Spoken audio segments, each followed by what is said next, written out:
Okay, what are you saying, people? Welcome back to another stream. Hope everyone is doing well this Wednesday morning. As always, guys, if you are enjoying the content, please be sure to drop a like, subscribe. All of that does really help out the channel. And if you haven't done already, make sure you do go and hit the bell so you don't miss out on any streams or uploads in the future, because of course you will be notified. Make sure you do check out the Discord channel for elevating traders, completely free to join. There will be discount opportunities there. You can chat with other traders, chat with myself, share trading opportunities, all of that jazz. So if you are interested, make sure you check it out. It is at the top of the chat. What's up, More? Welcome to the stream. Hope you're well. I am doing good. I'm doing good. Hope the same is with you. Welcome to another stream, another day on planet Earth.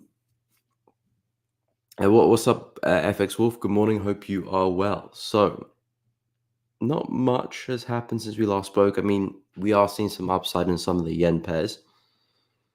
And again, still looking at this as a retracement of the bearish momentum we saw from last week. So for me, this is just price finding its feet a little bit, having a bit of a breather, and likely continue on that bearish path. So the higher it does pull up, the better the sell opportunity really, in my view, for the yen pairs in general. Some pairs look a little bit better than others based on where they're trading, but generally speaking, looking for some lower highs to be printed soonish. New Zealand yen, pretty big move high there. This one was very stretched, so there's a good chance we'll see some really healthy upside, which is kind of what we're seeing now. So as we approach some of these areas here, this area here as well, these are some nice places to start looking for some sells. On the hourly chart, not much yet, but maybe if you push up, see another rejection, that could be a nice entry signal there, or if it does it a little bit higher up, that could be something there to work with. Same for the CHF pairs as well. Seen some upside, as we can see, CAD CHF, Euro CHF, pound, maybe not as much as some of the yen pairs, but retracement we are seeing. Again, some of the CHF pairs are their all-time lows, so I'm not so interested in trading them to the downside because we already hit that all-time low. Pound CHF hasn't yet, Aussie CHF hasn't yet, so them to the downside look a lot better rather than like New Zealand CHF, which is coming from fresh all-time lows.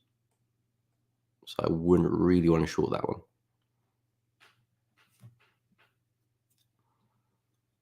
What's up, Az? Welcome to the stream. Hope you're well. Afternoon, Antonio. Still good morning over here, but hope you are doing good. FX Wolf looking for sales on Euro Yen. Okay, we'll take a look. Gift, welcome to the stream. Hope you are well. So yeah, Euro Yen, another yen pair which has seen some upside, and again, most likely to form another lower high at some point. Market's been very, very stretched. I think we just about came into this daily support here. So we're kind of reacting with that low, kind of take it across there. So we come into a major level support, and the market's reacted from that, which is good if you're looking for a sell, because this probably gives you a nice reaction to then look for a decent sell rather than just continuously falling. So it's just, for me, how high does Euro Yen want to push until we form that lower high and come back down? So far, we've kind of seen one push, a bit of consolidation, another push to the upside. We are coming back into this area here. This well could be the area that sends the market back down again. Look in the hourly chart here. We had a nice reaction, 7 a.m. UK time there. So just coming on to the start of London. So potentially might want to double top that, react, and that could be a nice entry signal there. Stop loss above the high. And effectively try and look to swing it back down to the low, or at least this area here would make sense. So yeah, I do agree with that bias there for Euro Yen. Again, with the yen pairs, if we keep pushing up, I'm still looking for a lower high. Of course, it does depend how we move, but so far this has been pretty corrective, bar that bullish candle there, but that doesn't really change much. So I do see Euro Yen still looking to continue that trend back into the low, and then we'll go from there. But yeah, I like Euro Yen to the downside. As I said, pretty much all the yen pairs to the downside still look good to me. I do have some areas higher up here, but I don't think we'll see that big of a retracement. Although I would keep an eye on that just in case, but I don't think we will see that big of a retracement. Some yen pairs might want to push up a little bit higher. Dollar yen, I do like this 149 area. This is what I marked on my weekly analysis, so it would be nice if price was to hit that, but we shall see. And then yeah, GJ, I kind of want that one to push a little bit high as well. But yeah, more or less, yen pairs are in some nice areas to start anticipating some lower highs to form. Euro CHF we'll take a look at, no problem. Kevin, Aussie, New Zealand dollar, we'll take a look as well. So yeah, with Euro yen looking at downside, so yeah, I do definitely agree with that bias. In terms of Euro CHF, this one again has been pretty bearish, but we just spiked through the all-time low, so I'm not as keen in shorting this one. Although we may still push up, put a lower high, and come back down. It's just that Euro yen isn't pushing into all-time lows, so I'd rather be looking to sell that one rather than Euro CHF, which has just reacted with them. In fact, we didn't even really break through. We just kind of wicked through and had a big rejection after that. So Euro CHF might have a bigger pullback than Euro yen because of where we're trading. And I wouldn't be too surprised if you do come back into this low. And I think that'll be the number one place which I would look to short from, because at least at that point we've had a decent pullback, especially after coming into that all-time low. I know that the market has had a bit of a relief, so the likelihood is we could react to the downside. We may not continue and keep falling, but at least I can probably catch a reaction of that, which is meaningful. So yeah, Euro CHF, I like 0.948, just below 0.95. If we can see some more upside towards that area, that would be very, very nice. Again, the idea is to get far away from this all-time low. If you're looking to sell, of course, if you're looking to buy, we're still trading at major support. This is kind of the area you want to buy from.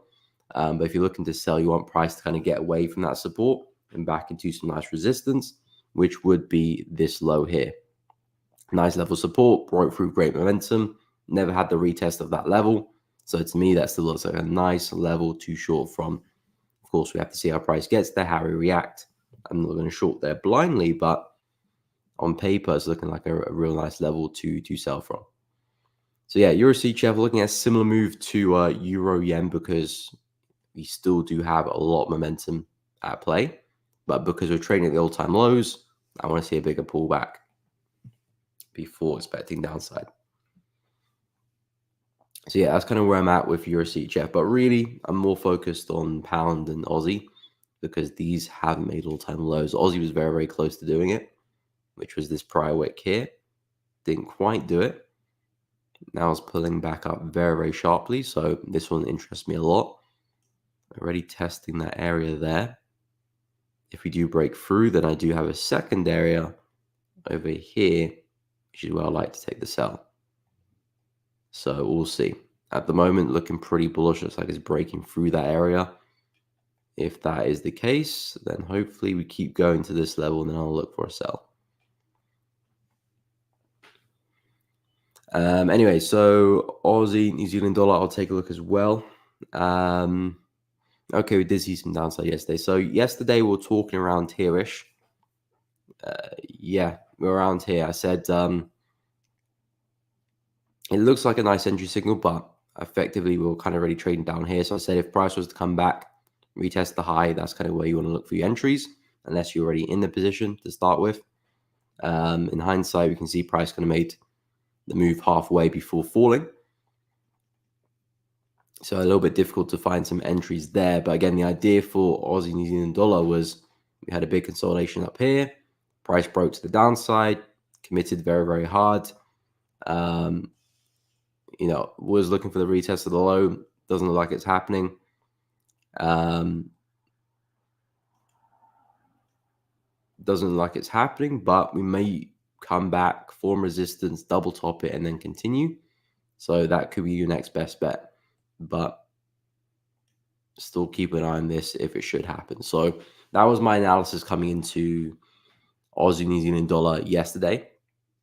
We're looking pretty bearish, but we may still push up again. It's a very, very choppy pair, so a random move back up to resistance isn't so hard to it isn't so difficult to imagine.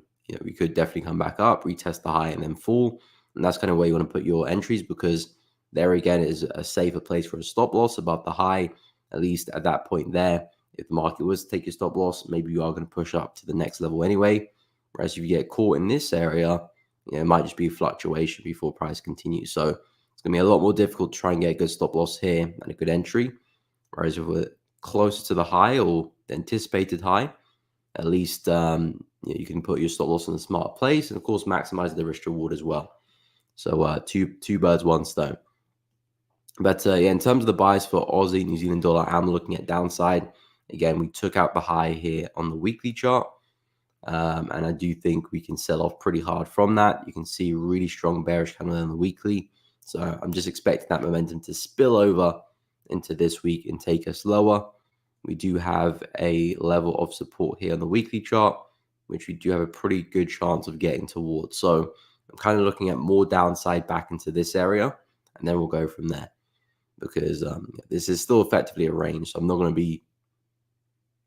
to try and hold my bias too tightly, because the conditions here are quite choppy. But effectively, you want to sell high and buy low. So if you can push up to 1.097 or 1.105, that to me looks like a nice place for a short.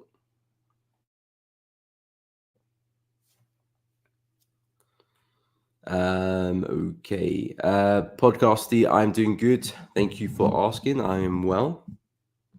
Hope you are doing good as well. Yes, I can take a look at Aussie CAD, USD as well, Antonio, no problem. So Aussie CAD, what's been up with this one? Okay, so you've pushed up. This still looks like a nice short to me. Kind of still expecting price to eventually go and fill that wick. But we are still respecting these lower highs. So one over there, second over there, kind of anticipating a third in this area. Had a really nice push there to the upside. When was this? Okay, this was early hours of the morning, but basically just pushing back into the high here. So effectively having a stop loss above that high looks good.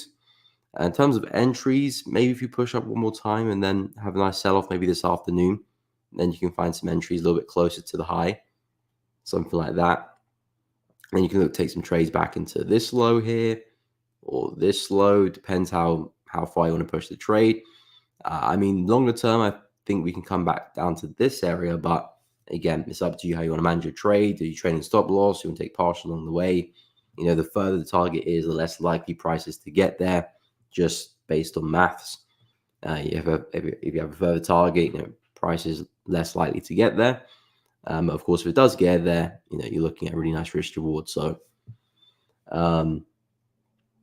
there's positives and negatives with big RR, but in my book, we have a good possibility of filling that wick. So I would expect us to eventually do that. It may take some time. We may even break structure to the upside first before we go and do that. It might not just be in one swift motion. But yeah, I'm pretty bearish for Aussie CAD. As long as we maintain these lower highs here, 1, 2, 3, I would expect price to sell off. So yeah, it's a nice area for a short. But yeah, in terms of an entry, maybe if price was to push up one more time and then get the sell off that second test, that could be good. Stop loss above the high. And yeah, depending on your targets, that's kind of what I'm looking for. But yeah, that's where I'm at with Aussie CAD. We're still respecting these swing highs there. If we're to do something like this, break out and take the highs, then we might go through a bigger pullback, a small uptrend before maybe a big reversal later on. So we'll talk about that later if that does happen. But for now, still respecting highs. So yeah, looking for this. NZD CAD, it's partner in crime, very similar pairs in a nice area for a short as well. I was looking at this just before the stream. We pushed up back into the high there. Again, anyone with trading in this area here would have been taken out with some early stop losses. Now we're in a really nice area for a short. Not that anything's guaranteed, but at least if you're selling up at the high here, decent stop loss above the high there. And if it does play out, you're looking at really nice risk reward, probably a pretty smooth run back into the low. And maybe if you're lucky, we can get a push into the low here. But in terms of location, I'm liking it for NZD CAD. So yeah, bearish on both of them. And they're both in some pretty decent areas for shorts. Euro entity, let me know your bias as well. Euro entity, so that one's looking pretty bearish. Yeah, pretty strong moves to the downside. So again, with Euro entity, with Euro Aussie, with pound entity, pound Aussie, I'm looking for big reversals with these, especially where we've come into on the higher time frames. I do think we're going to see massive reversals. So I do expect to see a trend in the opposite direction. Now we've been trending to the upside pretty well, but I'm now expecting that to reverse. So at the moment, we're coming back into a pretty strong low because this is the low that gave us this push to the upside. So now's not really the time to be looking to sell UNSD back into support here on the 4-hour or the hourly anyway. So what you kind of want to see is either you're looking for some short-term buys off this low, or you're kind of waiting for price to go and break through that and then try and find some shorts on the retest. Or of course, the price was to push back into the high there again. Then try and catch a sell at the high. So yeah, it just depends what price gives us because we could bounce back to the high, shorts look good up there, or we could go and break through. Then on the other hand, shorts look good on the retest. But longer term, I do see UNSD falling. Longer term, I do see UNSD falling. So from a swing perspective, kind of gearing up for the sells, although they're not quite here yet because we can still bounce here and continue. But when we start to see price break structure, low highs form, then yeah, I would expect a lot more downside. And I'll be expecting price to eventually make its way back to the lows here at 1.741. And a lot further as well, but we won't speak on that for now because that's way into the future.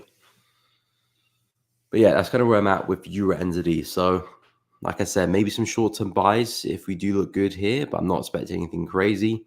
If we can break through, fantastic. Then I'm looking at something like that. Take on Euro USD 4-hour. Manzoni, sure, we'll take a look. So yeah, Euro USD, I still do like this one if it does come a little bit further down for a buy. I've talked about 1.086 as a nice little place to pick up some longs. We had a really nice move there. So effectively looking for a pullback of that move and then effectively looking for a continuation of that. So that very much is still the play, still plan A with Euro USD. At the moment, we're kind of just still trading at the high. So effectively don't really want to be placing any buy orders there because that's where the sellers are at and where we've struggled to break through so far. So I want to see price come deeper, a lot deeper. Find support in these areas. I think we line up with this 0.618 really well. Let's put it to the wick. There we go. So yeah, we got the 0.618 running straight through price there. So there is some nice confidence in this area. Just want to see if price can get there really. Because it looks like we're trying to find support now. But I kind of like that because it means price is getting a bit more corrective. So maybe if you can break through, mess around for a bit, another break to the downside, somewhat similar to this, just a bit smaller. That then could be a nice little buy maybe later this week. And targets back into the swing high. Because for the DXY, I am looking at the opposite.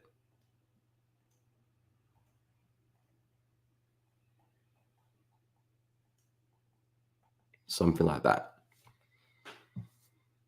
So yeah, for Euro USD, longer term, I think we are likely to head higher.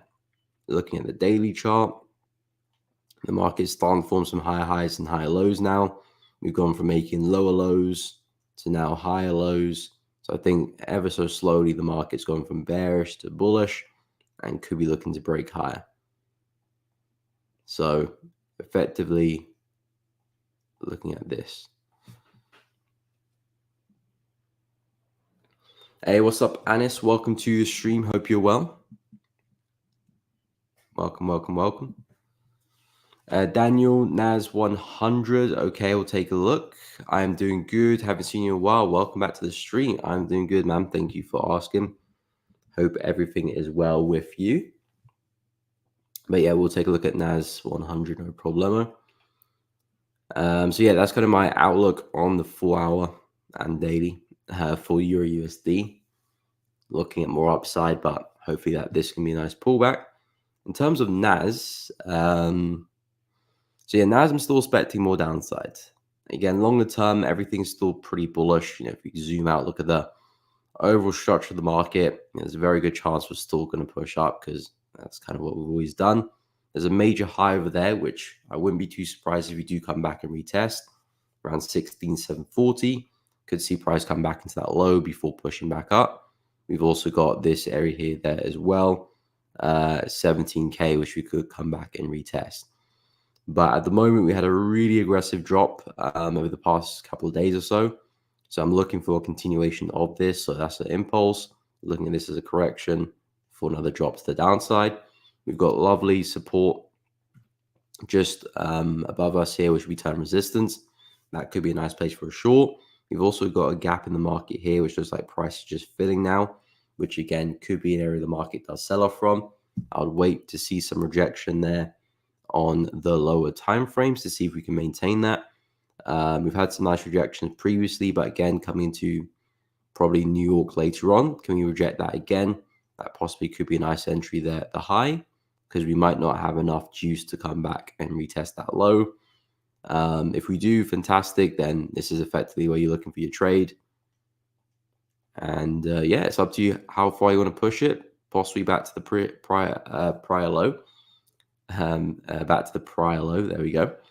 And yeah, that could be looking at a really nice risk reward as well because the market's had such a big move down. This pullback is quite meaty, quite significant. So catching another swing back into the low, depending on your entry, could be looking at a really nice risk reward. But yeah, NAS for now, still expecting another move down. Longer term, sure, very bullish on. But for now, I do think we can see one more drop at least. Dory DXY, yes, we will have a look. See. Anis Eurocad sell today. Okay, 1.502866. We'll take a look. Take profit 499. So also break even. Nice. Now it's in the comfy stage, just seeing whether the market will continue to profit target or take you at break even. Okay, I'll quickly have a look at the DXY and then we'll take a look at Euro Canadian. So yeah, DXY bearish on. Looking at more downside, the 4 hours been pretty smooth after NFP last week. Broke to the downside really aggressively with a lot of momentum. So effectively, I'm looking at a pullback of that for the market to continue down. I'm looking at the daily chart and yeah, I'm looking at the daily chart. I think we can sell off a lot further back into this low here at 101. And yeah, longer term, that's where I see price go. Right now, we're kind of reacting with this low here, which kind of explains why price is seeing some upside. But I do think eventually we will break through that. But you can see price has been spilling over. We're failing to sustain higher lows now. We've taken out this low. We've taken out this low here as well, just by the wick. So I would expect a low high to form and the market to continue dropping. So DXY looks really good to the downside. So effectively, a lot of the dollar pairs I'm expecting upside. However, Aussie dollar just a bit awkward. New Zealand dollar awkward. Although they are looking pretty bullish now, but I don't really want to buy those. But Euro USD looks like a good buy, and effectively for now, probably the best buy on the dollar pairs. Maybe gold might give us a nice setup, but Euro USD looks pretty straightforward to me, so that's why I like it. So maybe another push down, get there, buy it back up again. Pound USD's got some work to do, but again, that might give us a higher low, although it's been a pretty big pullback, so I've lost a little bit of confidence in it, but Euro USD looks good for now. But yeah, DXY, looking at a retest for more downside.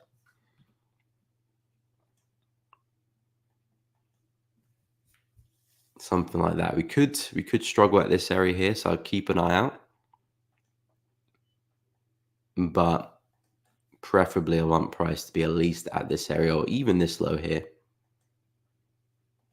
before I expect some downside.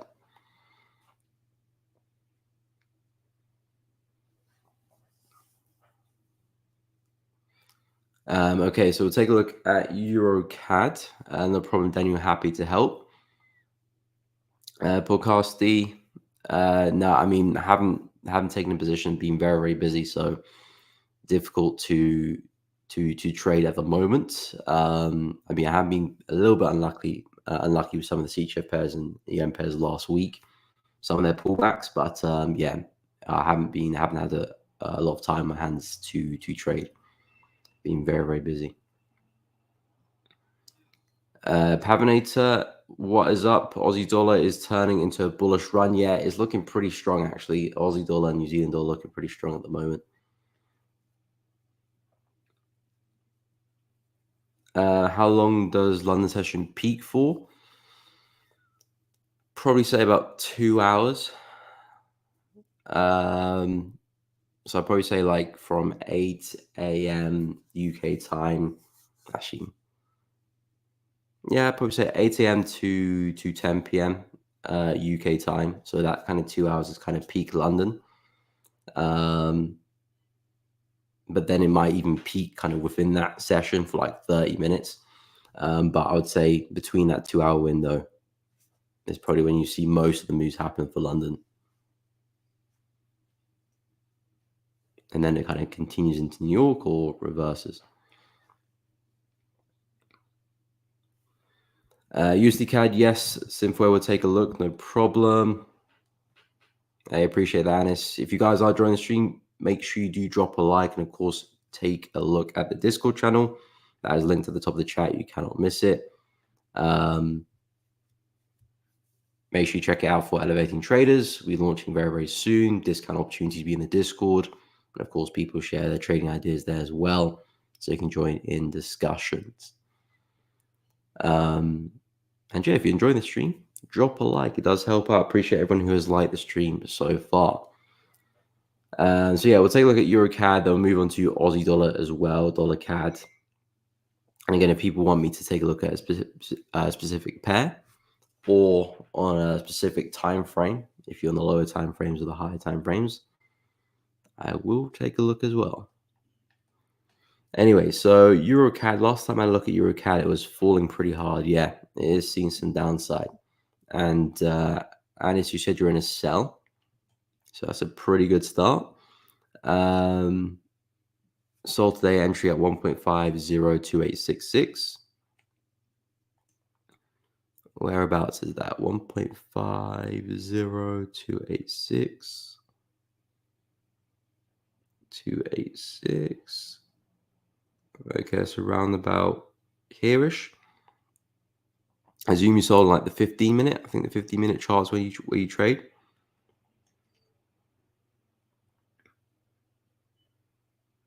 $286. So that's about here, just underneath 0.3. And your target is 499.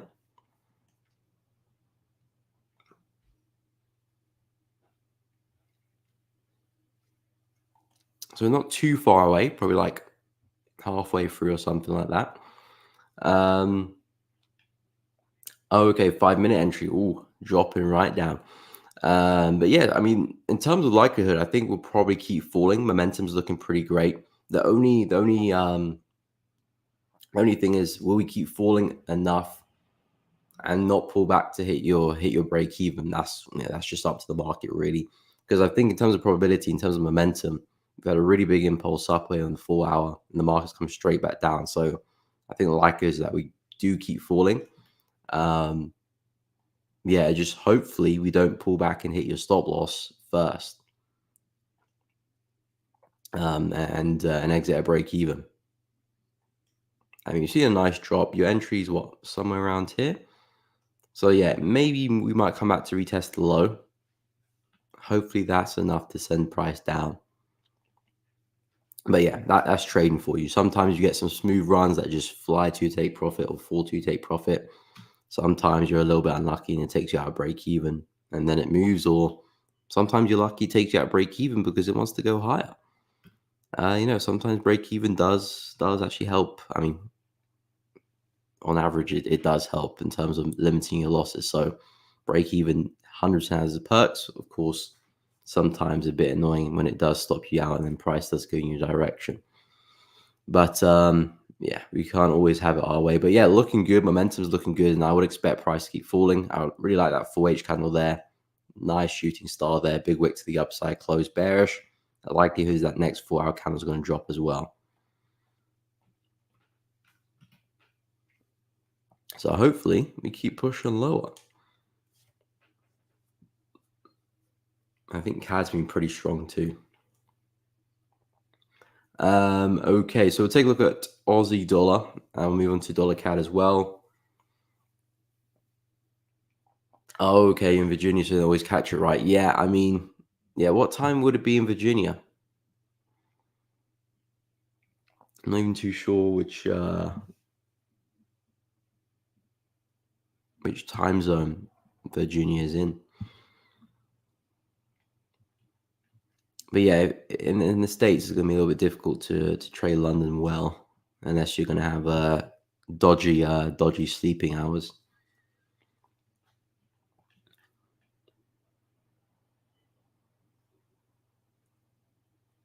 Okay, so let me take a look at Aussie dollar.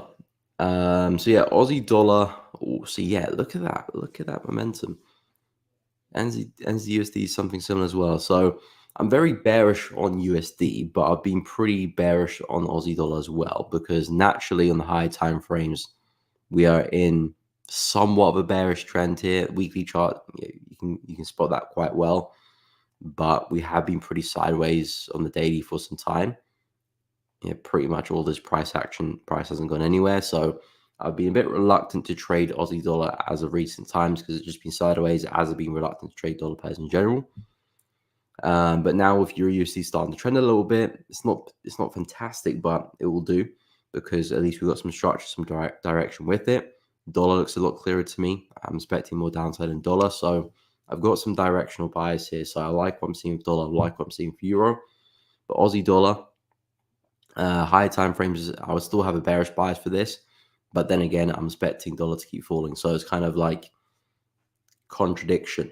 I'm looking for one chart to fall, but at the same time, it needs another chart to rise, but I'm expecting that chart to fall too. So I'm not really a big fan of trading Aussie dollar right now. Same with NZUSD because effectively they're kind of ranging markets anyway. So from a technical standpoint, they're not looking too hot either. But yeah, Aussie dollar is seeing a big reaction off that low. I wasn't expecting that, to be honest. I was expecting price to kind of fill that wick all the way back to the low, and then maybe we might bounce, but it doesn't look like that's on Aussie dollar's agenda right now. So looking pretty bullish. I still do like some of these areas for some shorts, so that low there or this low here.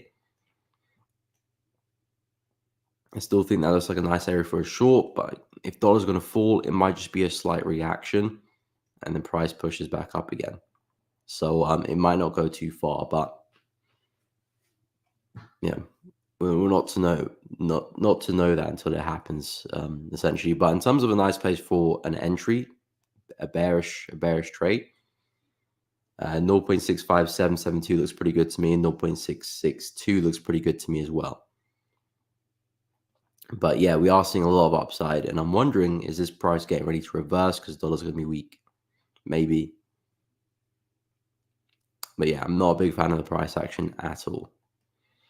But yeah, if you're looking for shorts, I still stand by those areas there. They look pretty good to me. Price is taking out some of these kind of weaker lower highs here in this descending channel. Breaking to the upside now, so these areas become interesting. See how we react. Could be some nice shorts there later on. And yeah, we'll go from there. But it doesn't look like the wick on the daily chart is likely gonna fill anymore, which I was not expecting.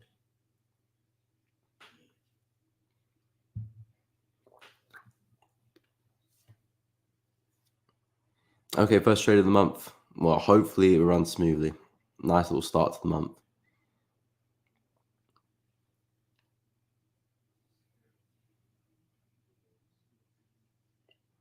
Temel, hello from Turkey. What is up? Welcome to the stream. Hope you're well.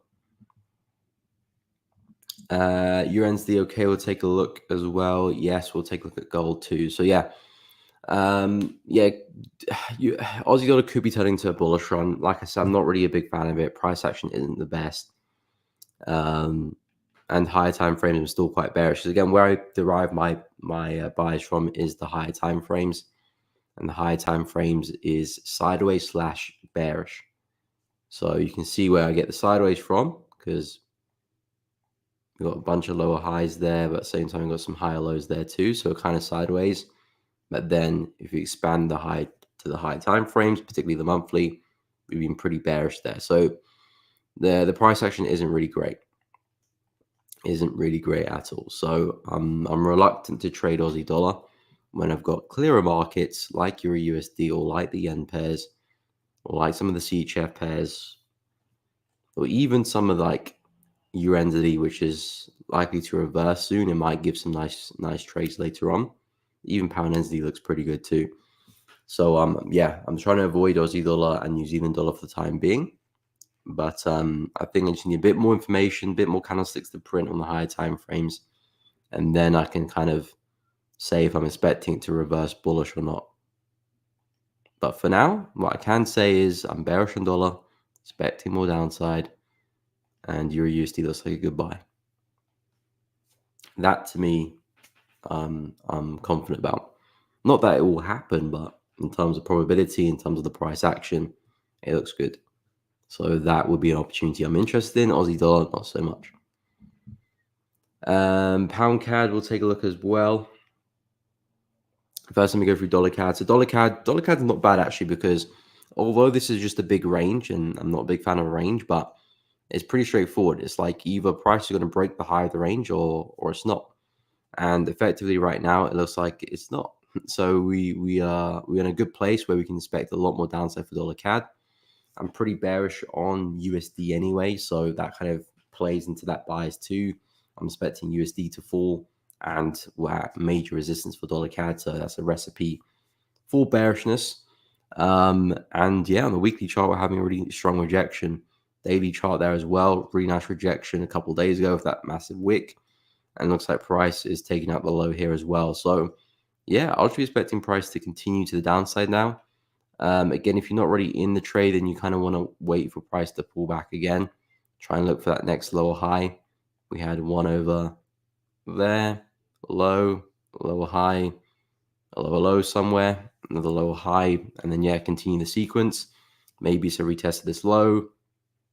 We'll have to wait and find out. But effectively, you're looking at shorts. Yeah, we're rejecting the high of the range, so now expecting more downside. Big level over here. Possibly could be the next major target around 1.36.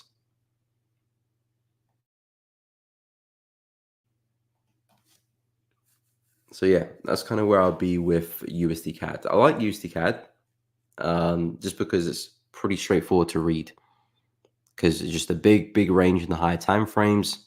Price is either going to break the high of the range or respect it. In this case, it looks like we're respecting, so we'll expect a lot more downside now for USD CAD. Possibly back to the swing low, but we'll take it step by step for now.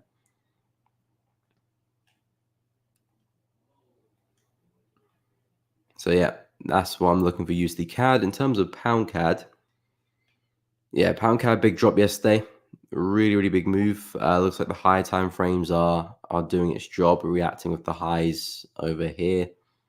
We had a really big level on the monthly chart around 1.78. Markets come into it pretty firmly, respected it pretty well, and now reject. I think CAD is just very strong right now because pound CAD is down, Euro CAD is down, USD CAD is down. CAD yen's had a pretty big push up as well. So I think CAD is like very strong at the moment. And yeah, pound CAD is suffering because of that. So it just depends how far this is going to be. Is this price wanting to reverse in this bullish market because of where we're testing, like so? Or is price just trying to find a higher low somewhere to keep on pushing? But what I can say is that we're now coming into bullish territory. We've had a reaction at the high. This is where the sellers were sitting. They've done their job. Price is falling pretty hard. Now, as we come lower, this is more bullish territory. So if you're looking for sells, you want price to now pull back and then find your sells. This is now not the best place to short. at least from a swing perspective anyway, if you look working on 4-hour or hourly time frames, you at least want to see this happen here before you do take a short. Of course, if you're in like the 15-minute, 5-minute, 1-minute, there will be opportunities within the pullbacks within here. But yeah, that comes down to what time frame you're looking at. If you're very intraday, then there might be opportunities within some pullbacks here. If you're looking at slightly higher hourly 4-hour charts, then this is kind of the pullbacks you're interested in for some sells. In terms of buys a little bit difficult. There is a big level on the daily chart over here. So as you can see, massive resistance 1, 2, sort of like a retest over there. I do think we can probably continue to fall into that area because we've already fell there, we've already fell there as well. So buy is a little bit more difficult because there's just so much momentum right now. It's like you're trying to catch a falling knife almost. So that's why I would be a little bit against this against the buys. I think in the meantime, sells look good. We're still rejecting that high, and there's still probably meat left in the move because this was such an impulsive move, such an impulsive break. The likelihood is if we do see some upside, it's probably just a correction for price to continue falling. And then maybe if we become a bit more corrective, there might be some nice buys later on. But yeah, pound CAD, I do think we can see some downside. Okay, you're looking to long. Yeah, I mean, we're in bullish territory now as we come into this area. Like I said, this is not time to sell anymore. But just because of how price is moving, it's difficult to find a long. I would like price to be a bit more corrective than this, not kind of bleeding so heavily. Like I said, it's kind of like trying to catch a falling knife a little bit because of how we've moved. So it's always going to be difficult to find some nice longs here. I think the easier move would be a sell if you have a nice pullback. But then again, we might not have that much of a pullback either. So yeah, if you're looking for long, I do like that daily level, which I pointed out over here at 1.73293. Still a bit of a way to go before we get there, but I think that's kind of the best location for a long in terms of level, in terms of a good entry. Yes, we have come to some of these areas, but not proving to be reacting too well right now. So yeah, I understand looking for longs. You know, we're kind of in that higher low territory now. We've had a massive push over here, pull back, push, you know, kind of back in that higher low territory. So we could be forming another one, but judging the characteristics of how price is moving, I do think it's going to be a little bit difficult to find that higher low. It might be easier to be looking for sells, but if you are looking for buys, it makes a lot of sense. But I would wait a little bit further around that big daily level there because I think it's a bit safer down there. I know we're likely to have some type of reaction. So yeah, I would wait for price coming a little bit further and then look for buys. Okay, so we'll go through USD and then we'll take a look at gold. So yeah, USD, as I said, I'm looking for a big reversal on this one. We're at that price where I do think it's time for us to reverse. I'm looking in the higher time frames, the weekly, the monthlies, and this is where I do expect price to reverse and come back to the low. Effectively, we're kind of ranging here. And it looks like price just rejected the high of the range, similar to what dollar CAD has done. So if that's the case, let's keep falling. Let's put some lower highs in and let's take some shorts. So yeah, it's either we push back up to the high of the range and you look take some shorts back at the high there, or we start breaking structure, forming some bearish structure, and we can look for some retests on the lows somewhere, find a low high, take our shorts accordingly. So from a swing perspective, I'm getting ready for a bearish trend to form. I just need to see it form, and then I'm looking for my lower highs. If you're looking for some short-term trades for USD, so trades for the here and now, there might be a nice buy off this low, because again, this was our prior high on the 4-hour, prior higher low, which gave us the high all the way up here.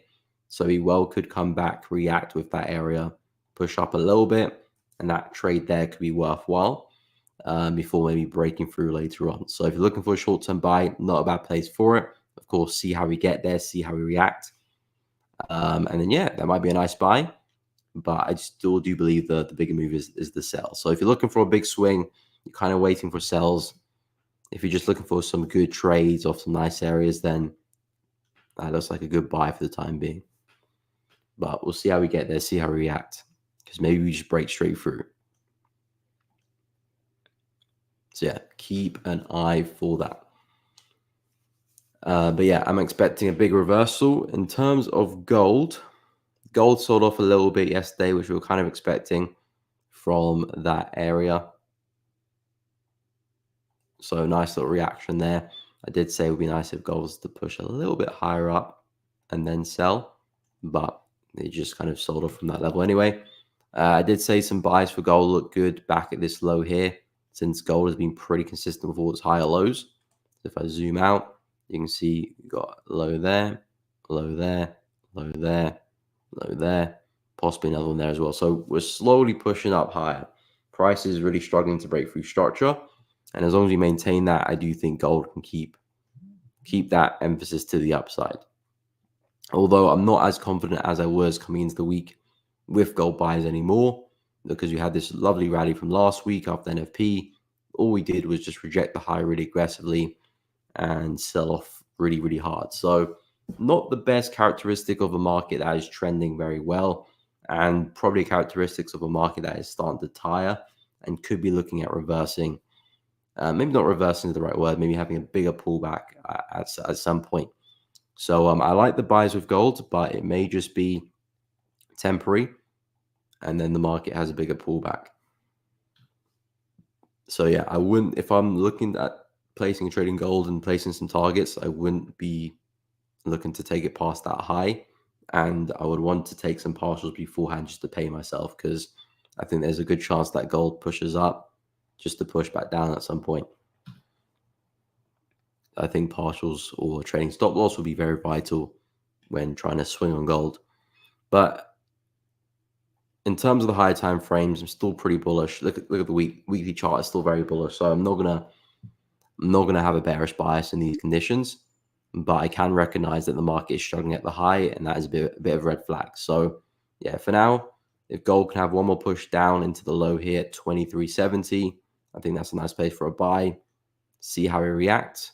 Maybe some entries on the hourly, and yeah, look for some longs all the way back to the high, 24.74.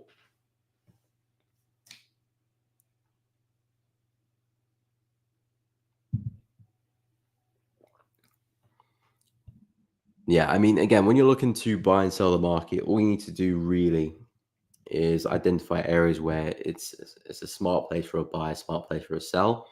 And to do that, you just need to make sure you're buying where other buyers are buying, where sellers are exiting the market, and then selling where sellers are selling, where sellers are exiting the market. And that could be in a range of areas and multiple time frames. For example, here on the gold chart, this is a prior high, so you're seeing the market, of course, reject that area. So you automatically know that when price gets there again, there will be sellers who will be looking to step into the market, buyers taking profit. Of course, whether that means price will actually reject that high or continue through it, that's a different question. But at least that is a smart-ish area for a sell. And that's kind of what you're looking to do across multiple time frames. So I'm sure if you drop lower, there'll be areas within here which are good to buy and to sell. That's all you really have to be doing, making sure you're taking trades in smart areas. Not every trade will play out, of course. You have losing trades, break-even trades, losing streaks. All of that will happen regardless, but at least on average, you're taking trades in smart places where the market is likely to react in your direction. So yeah, if you're looking to sell, make sure you're selling in the right place. Euro Aussie. So yeah, Euro Aussie, similar situation as with Euro NZD. Another big rejection to the high. This one a bit more difficult to trade at the moment because it had such a humongous wick through that high and rejected the high there. Now we're looking pretty bearish. So yeah, I do think there's a big reversal on the cards for Euro Aussie as well. But it's like we've already rejected halfway, which is pretty crazy. So yeah, to trade this one, again, I want to see some lower lows and lower highs form. And then I'm looking for some trades like that. That's kind of what I want to be seeing for some entries. At the moment, I mean, I wouldn't be surprised if we see some upsides, but I wouldn't really be looking to buy it, to be honest. Yeah, as we come back to retest this area here, might see some upside, but again, really, I'm looking for some sells. We've had such a stretched bullish move here, it's projected the high so aggressively. I do think it's time that we do get a reversal.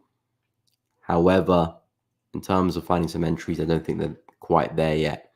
Something like this will be very, very nice indeed. At least I got somewhere to place a short, place a stop loss, and find some downside from. So yeah, Euro Aussie, not quite there yet for me in terms of the price action. The bias is though looking for the reversal that's kind of put in place.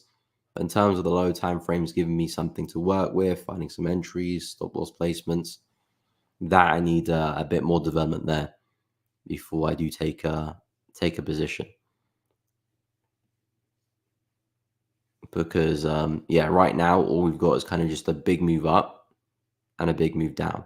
And as I've said multiple times, when we do see price give us a big impulsive move in one direction, then impulsively move in the opposite way, effectively straight after, that's a big sign saying that that bullish move or that move up is most likely a fake move, and the market is essentially reversing on itself and likely to continue lower. That's your inverse V-shaped pattern. And the same to the downside as well. So yeah, I'm expecting Euro Aussie to see a lot more downside in the near future. But finding some entries, unless you already entered the trade up here or you're refining your entry in the lower time frames within here, yeah, it's a bit difficult to find a trade at the moment.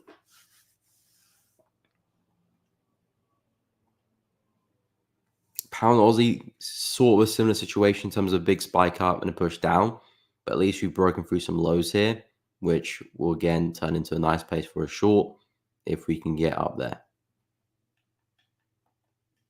Because I'm looking for the same thing for Pound Aussie too. Reject the high, which we've done very well. Now I'm expecting price to push back into lows.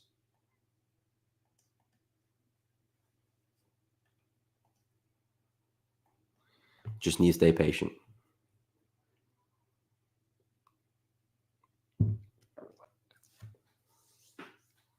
No problem, Dory. Happy to help.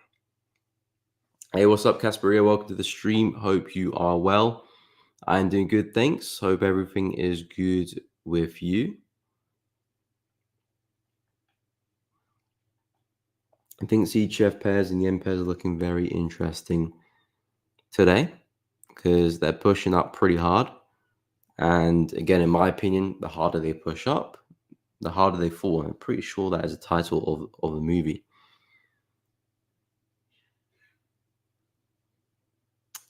I forget the full name, but it's got the harder they fall in it.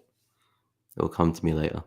But yeah, the more they push up, I think we're gonna get a pretty nice reversal at some point. And again, this is much needed as well. This is much needed. This upside. I've talked about the yen pairs quite a lot. They're being so bearish. So I do expect to see this upside happen at some point. The bearishness is not going to last forever. We've seen some really hefty moves. Look at CAD yen. You don't see this move every week. So upside is likely. A lot of upside is likely, but again, that doesn't really change much unless we kind of fly. So we see some huge candles pushing up, then yeah, that might change some things. But if it kind of stays within this kind of corrective nature of pushing up, but slowly, then yeah, I do think we'll do this at some point. So I'm keeping it very close on some of the yen pairs. They're all very interesting right now.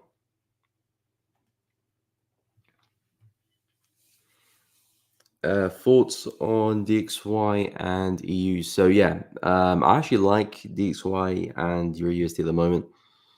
Dollar, I think, we're likely to keep falling. We've had some big sell-offs, taking out lows here as well.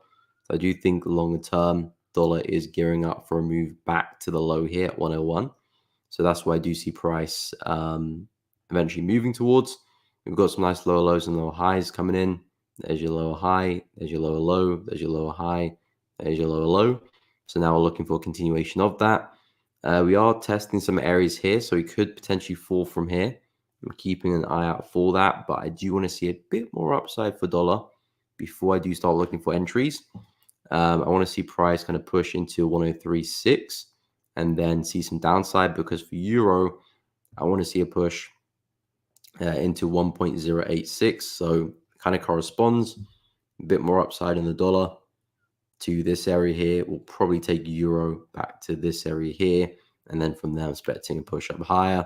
Simply a nice impulse there, correction, and then another impulse back to the high. So I'm really liking Euro USD right now. If I expand to the daily chart as well, we do have some nice bullish structure at play. Push, pullback, push, pullback, push. Looking for another pullback, for another push. So that's all in sync. And it does look like kind of slowly going from making lower lows to higher lows. So it's like a big kind of ball shape pattern. I expect the market to eventually gain momentum and push higher. So I'm liking what I'm seeing for Euro USD. Pound USD, it's a similar situation in terms of we've got some bullish structure at play. It's just this one's a bit more difficult to trade. Again, the setup I was looking for £4 USD coming to the week was I was waiting for price to break to the upside out of this channel here, and then look for entries on the flip side, but we didn't do that. It actually looks like we're breaking lower.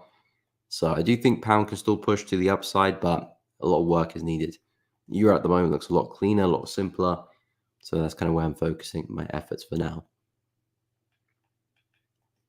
But dollar, I do think we're still likely to fall.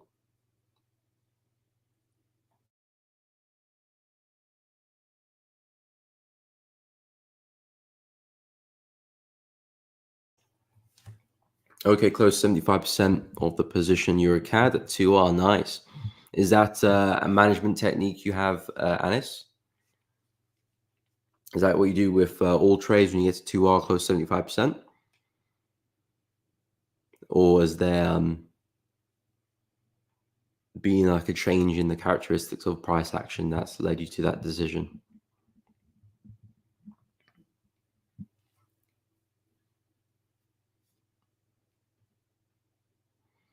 Temel dollar CHF, yes, we'll take a look. No problemo. So again, dollar CHF, another interesting pair, because that one's fallen off a cliff as of late. It's seen some upside too, but I think it will be short-lived. Again, I'm looking for a lower high as well with this one, looking for price to end up back at that low. The only thing with this one is that I was looking to see if price can hold this low, but that's not the case. It's breaking back above. The next kind of area of interest I have kind of would be this low here, which is very, very far away, because there's not a lot to work with here on the 4 hour. I know if I drop to like the hourly, not even the hourly, 30-minute, there's a bit of areas around here, but again, I'm not really looking at those time frames, so not really in the plan for me. So it's either this one retraces a lot more and I find some trades up high, or we kind of just sell off somewhere else and kind of miss the opportunity. So that's why dollar CHF is a bit awkward, but I am still bearish on it. I'm still pretty bearish on USD. So I'm expecting these dollar crosses to be heading in the direction to favor USD weakness. So dollar CHF down, dollar CAD down. Of course, CHF and CAD will play its role, but I'm looking for more dollar weakness. So yeah, I do see dollar CHF rolling over. It's just that place where I'm looking to sell from is way up there, and I don't think price will get there. If it does, great. We'll see what price does, but it's got a long way to go.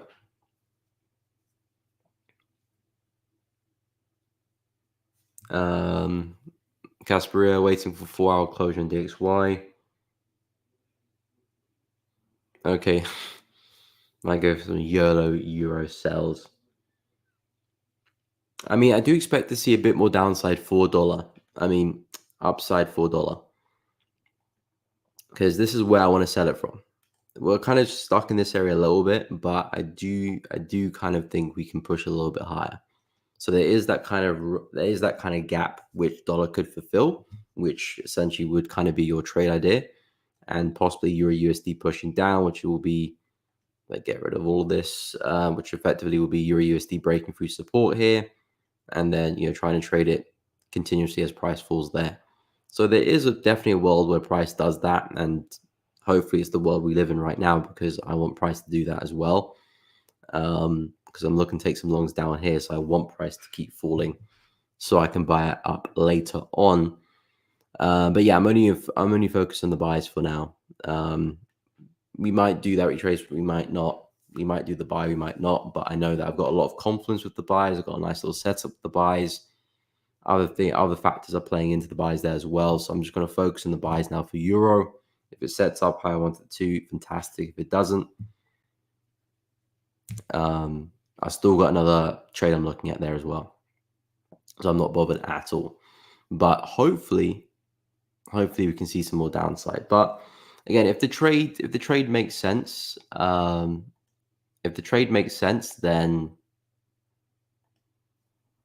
take the trade. If it fits your confidence, if it fit your plan, take the position. Don't want to think about it too much. Oh, okay, usually at the trade run, but I don't like the price action of it. Oh, okay, fair enough, fair enough. So a little bit in trade management.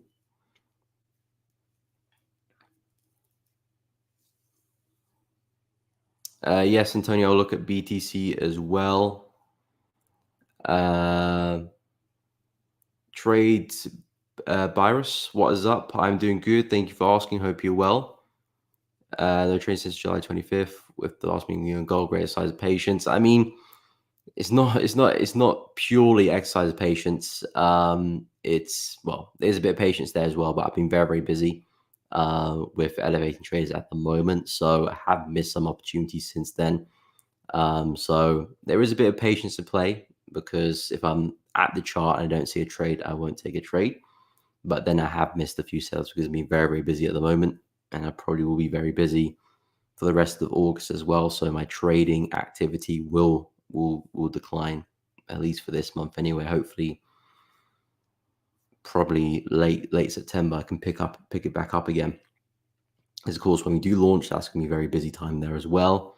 But hopefully, I'll have my hands a bit more free close to the end of September. But yeah, it's a mixture of patience and being very, very busy as well. Samuel, what's up? Hope you're well. What's your take on dollar yen? Okay, we'll have a look. See. Bitcoin, I'll take a look as well. Casperio, one thing knows what these guys usually.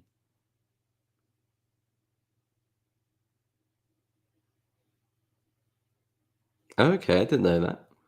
Again, those are the little things you pick up as you trade, as you spend time in the charts. You pick up those little things there as well, which is very, very unique to the trade as well, because there's things that I've picked up as I've traded, which are very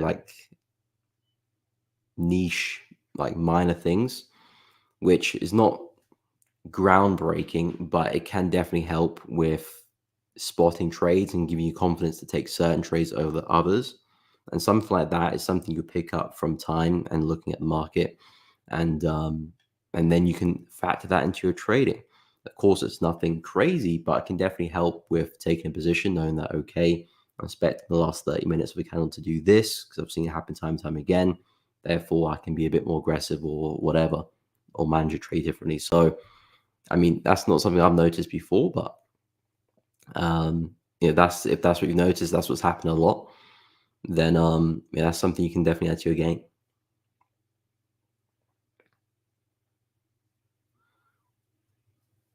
And just staying patient for now. Again, waiting for the time to strike when the iron's hot, and then letting it go. Okay, so I will take a look at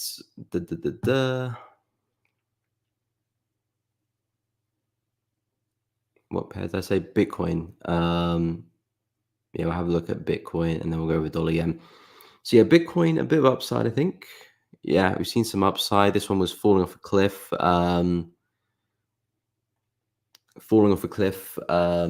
Past few days, but we are wicking up pretty hard. Again, I'm still very bullish on Bitcoin. I've talked about this area here as a place to buy, which we haven't quite come into. I still do think Bitcoin is making that move high. The only awkward thing is that we're just failing at the high there. So I do think this is just like a big correction for price to find its feet. And if you come down pretty hard, then I'm looking at this area there too. But for now, I don't know. I like the wick there. It's really, really aggressive.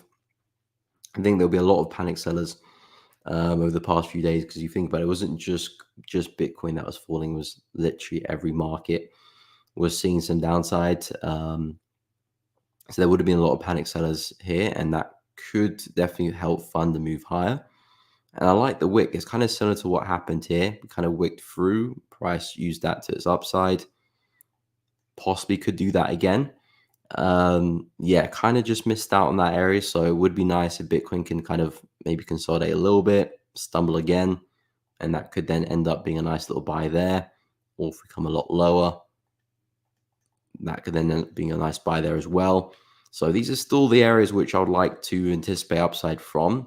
Since we have just missed out on that, it's a bit awkward because, again, the market isn't perfect. We may just push up from here, but it would be nice if prices to roll over again and then see some upside from around 48, 45K, that kind of region there. If not, then I'm looking at 32, 30K. But yeah, I still do see price pushing up high, back to the highs, and probably some all-time highs as well.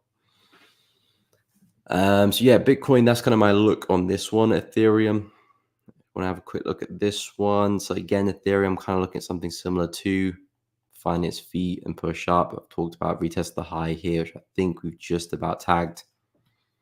Yeah, so again, this is a nice place for Ethereum to push and see some upside.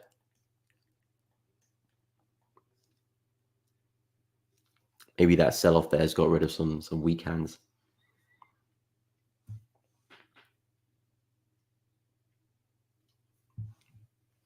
Okay, so let me go through dollar yen and I'll take a look at gold as well. So yeah, dollar yen. Actually, I like dollar yen. It didn't quite come into the low here, so it didn't quite come into that low. So I do think we can see a bit more downside to get there. It looks like price is not too far away from this brief area of support here on the 4 hour. Price broke through with a lot of momentum. I do think we can kind of get there, retest it, and then continue down. So that is effectively what I'm looking for dollar yen. We're not too far away from it, so could see this New York session price push up, tag that area, and then sell off. But yeah, that is it. That is what I'm looking at for dollar yen. The analysis for all the yen pairs is pretty much the same. We've seen some really heavy falls. It looks like we're having a bit of a breather of that. And then yeah, I'm expecting price to continue in that path. So everything to me looks pretty straightforward because I'm very much in the mindset of anything to the upside on yen is a pullback. Of course, that's not 100%, but until proven otherwise, I will keep that bias. And then, yeah, this is a really nice level for short anyway. So looking for a push to the downside, at least back to these areas. But yeah, I think we can go further back into 141, which is this daily support. So that is where I do see dollar yen ending up. So keeping a very close eye over there for some entries to take dollar yen to the downside. If you go take a look at gold, so yeah, gold I am still relatively bullish on. Not as bullish as I once was, especially coming into the week.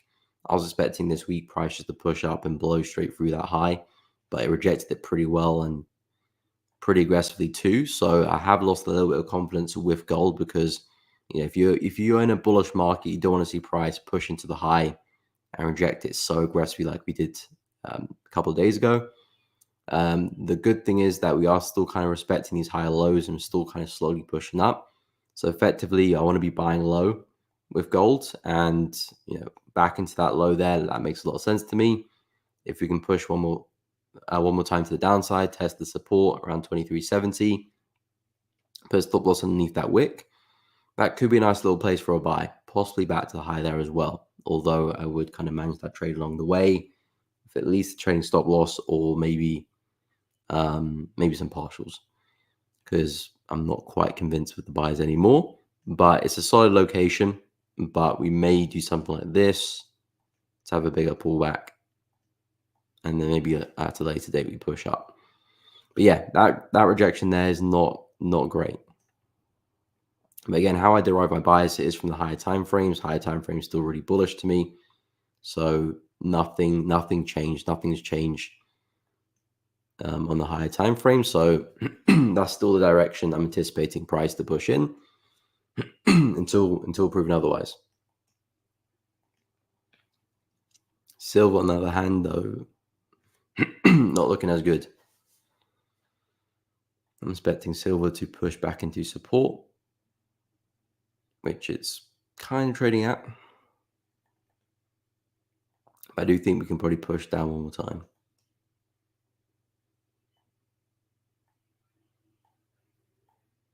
Like that, and then maybe some buys up. But yeah, for gold, 2370 is kind of where my interest lies.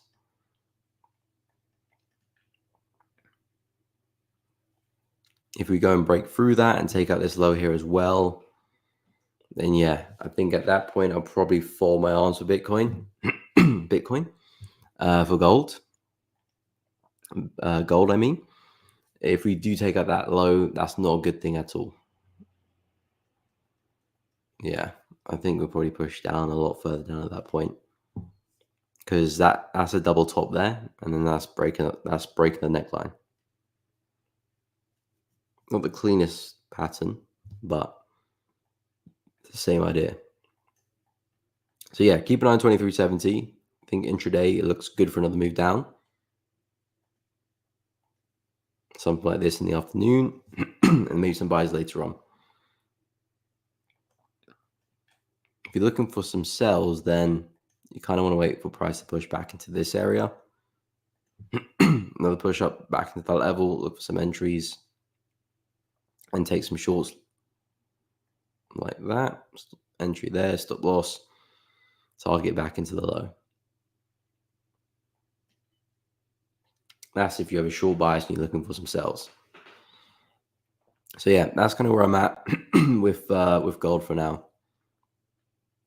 And I do still see dollar falling as well, so that kind of adds to the bias too. Dollar is struggling at this level here.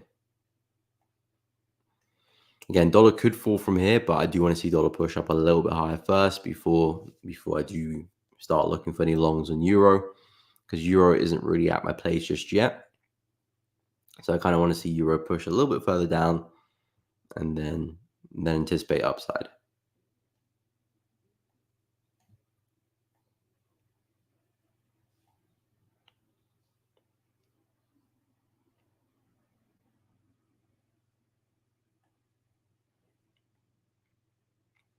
Got the 0.618 in that area there too. So yeah,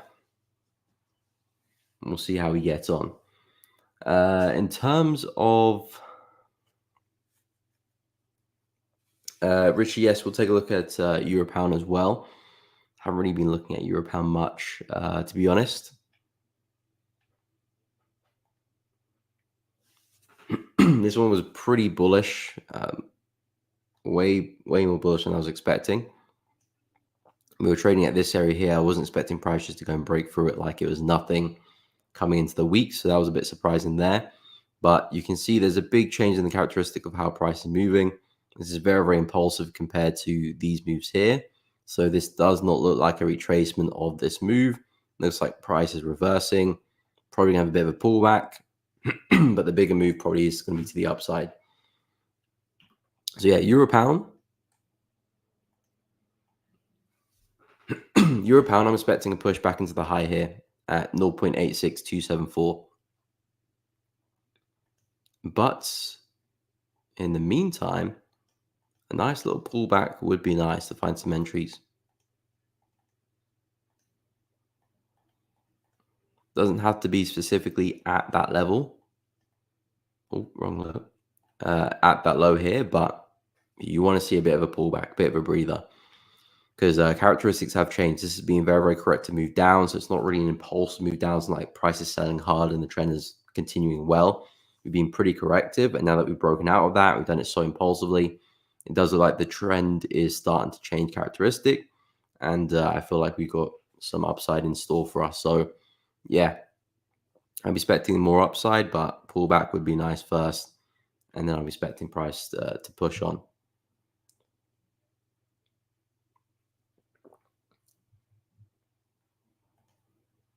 We might not pull back all the way down there. So if you're on the lower time frames, I would say keep an eye on this low here, because we could push down into that area and then push up. And this could be a nice little trade down the hourly, 30-minute, 15-minute, depends on the time frame you're entering, but you're looking to refine your risk reward there and possibly try and catch a continuation back to the high. So I like that for euro pound on the lower time frames, but if you do have a bigger pullback, then you've got some levels closer to 0.852, 851, which look good.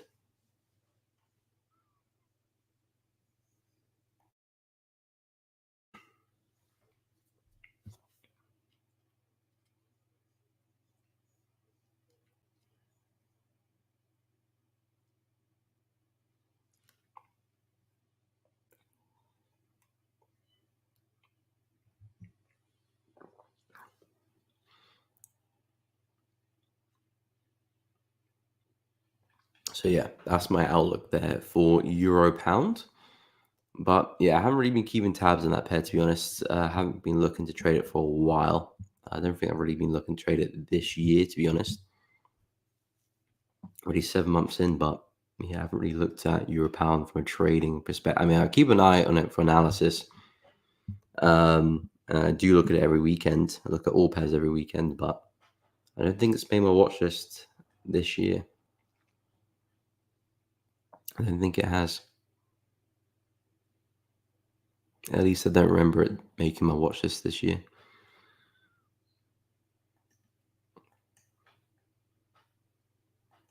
I mean, in terms of our watch list, I do have a few pairs on it, but it's mostly yen and CHF orientated. So it's a pretty straightforward watch list, nothing crazy. Dollar yen sells, Swiss yen sells, although I don't know, Swiss yen might be leaving me behind a little bit. If you can push up like that, that would be nice. I mean, dollar yen, I'm looking for entries anyway, but I'm looking for a little bit higher up. Euro yen, kind of already in the area which I like, so I'm keeping an eye on that one for some shorts. Need to see a bigger reaction than that, but it's a start. GJ, this one needs to push up a lot higher for me to short. CAD yen needs to push up a lot higher for me to short. But basically, all of those yen pairs are on the watch list. I'm just looking for the best pair. Euro USD longs. This is a dollar pair on the watch list, which I really do like. So if we can get back to this area here, I will be looking for buys to take it back into the high over there at 1.1. And yeah, that's kind of the only area. I mean, if it does pull a little bit deeper, I like this area here too. But generally speaking, in the 1.086 area, 0.85, that is where I do want to pick up some longs and take it back to the high. Pound USD, it was on the watch just coming to the week, although I've lost a little bit of faith in it after that big move to the downside big move to the downside yesterday has definitely skewed things up, because I was anticipating price to break to the upside this week, effectively do something similar to what Euro did, which was break out this channel here, which we just didn't do or haven't done yet. So because of that, I'm not really looking to do anything. So I'm anticipating upside for pound. The idea is to look for another swing low to swing it back to the high. So if we are going to do that, we effectively will break out this channel at some point. And then it's my job to look for some pullbacks, some entries to take it back to the upside. And yeah, this high here is where I'll be expecting price to push into. So pretty straightforward stuff in terms of the bias and the direction. Just need to find the breakout and the entries. So pound USD is still sort of on the watch list, just unlikely to set up at least this week at this point. Gold was on the watch list, but I don't like it as much anymore. So I'm kind of, just not focused on gold at the moment. And then the CHF pairs, I like pound CHF. This one hasn't tested the all-time low yet. and still has a bit of a way to go back into major support. If you look at kind of all other CHF pairs that all kind of hit major support levels apart from pound, and there's still a lot of momentum in it too. So I like this one to the downside, keeping an eye on some pullbacks, but the idea is to look for push up. We do have a brief pause in the market around 1.11, which is this bullish candle there. Hopefully you can push up a little bit higher, test that area and get the sell. And I also do like Aussie CHF, although it's breaking through my first area at the moment. Again, I was expecting Aussie CHF just to pinch the wick over here, but it just missed it. So I do think eventually we will go and take that wick below out. So that's the plan. That's the directional bias of Aussie CHF. I was looking for the retest of this low for the price to get there, retest it, and then sell. But we didn't do that, or at least not doing that at the moment because we were breaking through. But none to worry because I still do have a low here, which I do like. So if you can be a bit more corrected, that would be nice. Test that area.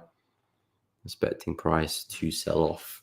Now, I don't think I'll be looking to swing it all the way back to the low here, but I'm in a situation where I can probably find a nice entry and take advantage of a nice move. Yeah, this is a pretty stretched market there as well. So if I get a really nice entry, I could really maximize the risk reward very, very well in these conditions. Same with the yen pairs too. But we'll have to wait and see.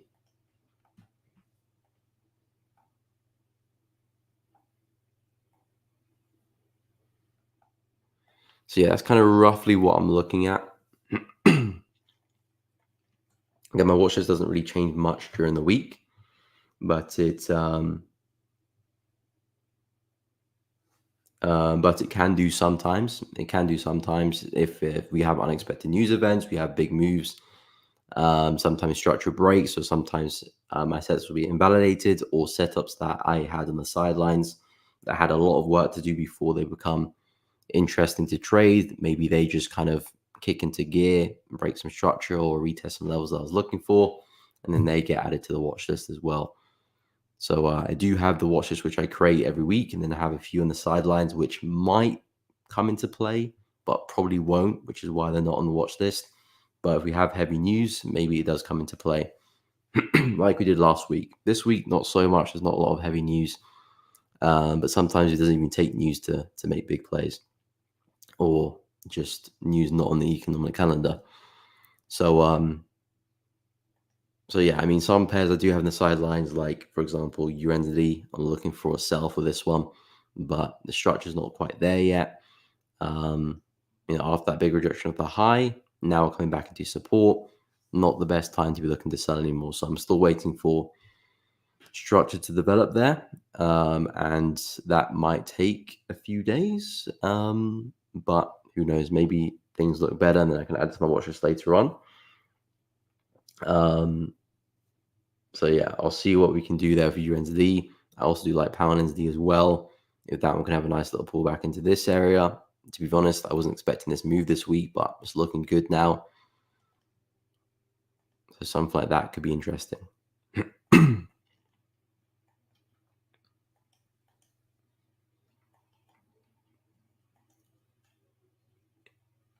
pound Aussie is not bad too.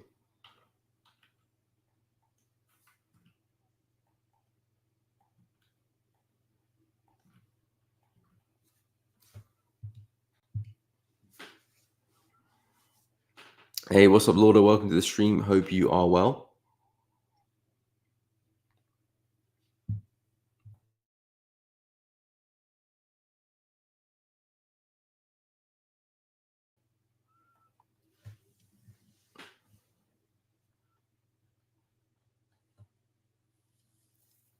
Welcome, welcome, welcome. I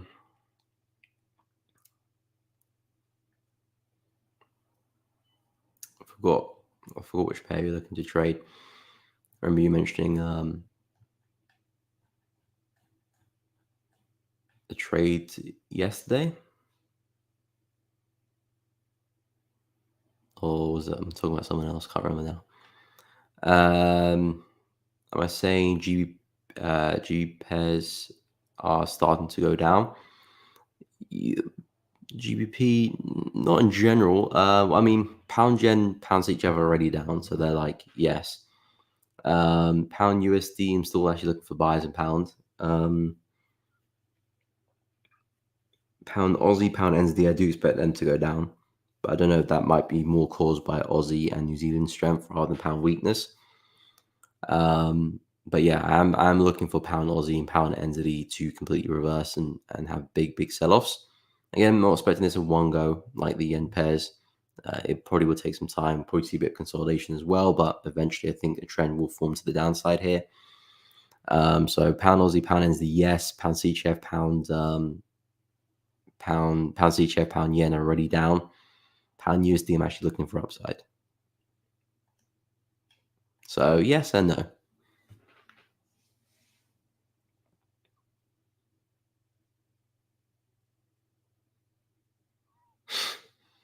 Charles Xavier of intraday trading.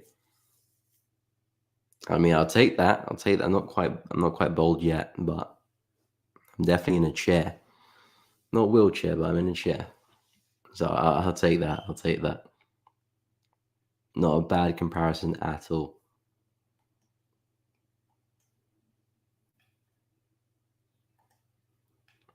What's up, Ben? Welcome to the stream. Hope you're well. Eyes on any yen pairs? Yeah, I do have eyes on quite a few actually.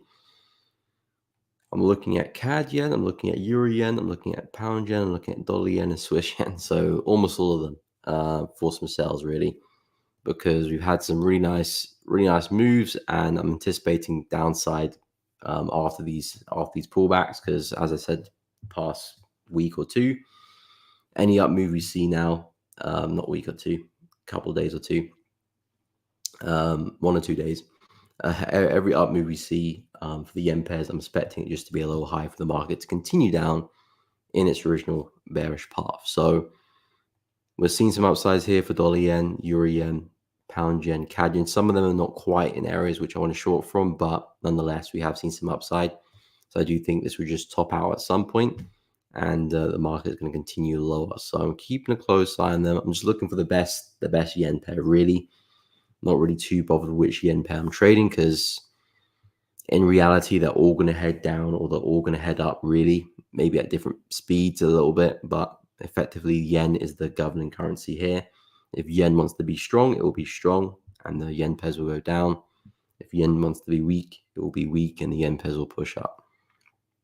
Yen is dictating the game here. So, yeah, just waiting for the best opportunity to form. I mean, at the moment, I'm just waiting for a opportunity, and then I'll just pick which one's the best. I mean, I like Euro Yen kind of the best so far. Had a nice pullbacks in a nice area. Starting to see a bit of reaction. So we'll see what we can do there. But I think we'll probably find out in the New York session how things are setting up.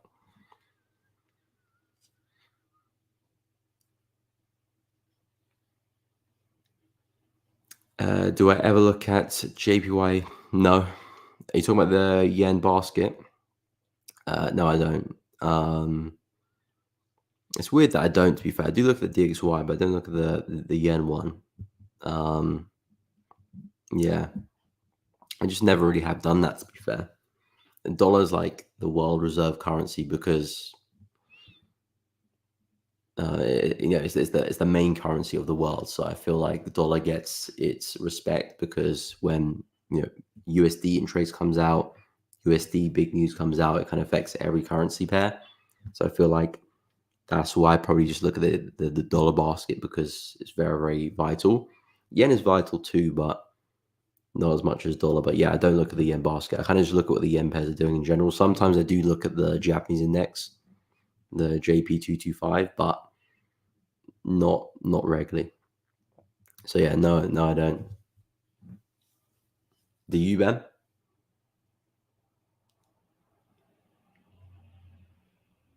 Lord, I like euro yen down. Yeah, as well as your entry set. Yeah, I agree. I fully agree. So a nice little pullback there as well. I mean, it's nothing crazy because if you look at the grand scheme of things, we've had a real big sell-off and the pullback isn't much. But in these conditions, that pullback is of substance, is of some significance. So I do think we can continue to sell off now. I like dollar yen as well. Not quite at my area yet, but again, pretty nice pullback after a nice smooth move down. So just waiting on the yen pairs to tell me it's time to enter. At the moment, nothing much there, but still got 23 minutes, so we'll see how that closes. But we're in that area anyway, so kind of throughout the New York session, I'll keep my eyes on it and see if we can get some shorts.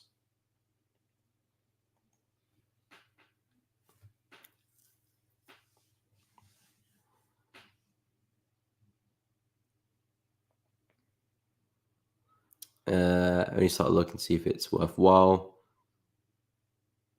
Yeah. That's I mean that's the main reason I look at the DXY, because it has a lot of significance. Um, the dollar is going to be affecting a lot of markets. I'm looking at gold against the dollar. I'm looking at silver against the dollar. I'm looking at Bitcoin against the dollar. I'm looking at um, metals against the dollar. Everything is kind of against the dollar. Even just fiat currencies as well. It's against the dollar as well. So dollar is just the most important one. But don't get me wrong. See, it could be useful to look at the yen basket just to get that bias there. But then you could argue, why don't you look at the pound or the euro or the whatever? You can look at so many different baskets. So yeah, I mean, it could be helpful. It could be helpful. I've never really looked at it, to be fair, so not the best person to ask, but it could be helpful. I mean, I feel like looking at the Japanese index does a really good job of that anyway. It's really in tune with the yen. If the Japanese index, the JP225 is pushing up, then the yen pairs are going to be pushing up as well. And if it's falling, then it is the yen pairs are going to be falling as well. You can see the price action we've had. We've had a bit of a push to the upside. So that's kind of given the yen pairs a bit of a pullback there too. I'm expecting this one to eventually push back down, and that probably will take the yen pairs with it as well. So this is kind of like my yen basket, if you will. But then again, I don't even look at that regularly as well. But yeah, it's a good question though. It's a good question. Because before I never really looked at the dollar index that much either. But it's become more and more useful to me as time has gone on. Yeah, it's become more and more useful. And again, I just look at it in terms of confluence. If you got another confluence of correlation, which is a good confluence to have, then that just makes your trade in a better situation to play out. Because it is probabilities at the end of the day. Just because you got confidence in your side doesn't mean it's going to play out, or you got correlation or whatever. But yeah, it's going to help more than it harms. Oh wow, I did not know that. Taiwan dollar, Thai baht. I didn't know that. I don't even know the full kind of spectrum of the currencies in the dollar basket. I know you got the big ones, the euro, the pounds, the Aussies, but I don't know. I don't know how many there are or the exact ones there is. All I know is that there's a bunch of them. Euros got the most weighting. Um, so yeah. So yeah, it can be helpful, but it does come to a point where you're kind of looking for too much information for your trades. I think that is a balance as well, because you want enough information to take a good trade, but then you don't want too much information, because all we're doing is we're working out if a market will go up or down. It's 50-50 really. So you need to get a set of criteria, a set of information, use that to your best of your degree. Sure, you can always look to improve and maybe learn new things, but there's a balance to that, because if you're just trying to learn everything at the same time and taking everything, then you'll probably be more confused than you were in the beginning.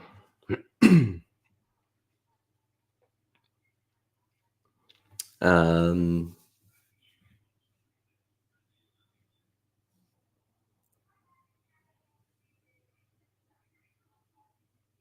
yeah. For me, it would be DXY first. It'd be DXY first. I mean, actually, in order, because I normally analyze my pairs on the weekend in this order. So if you have a look at my watch list or my symbol list on the right, I normally order in this order. So DXY is actually technically last, but the way I would do it is, okay, DXY I'm expecting downside. So effectively, I want to be looking at opportunities that favor downside on the dollar, on the cross pairs, on the USD pairs.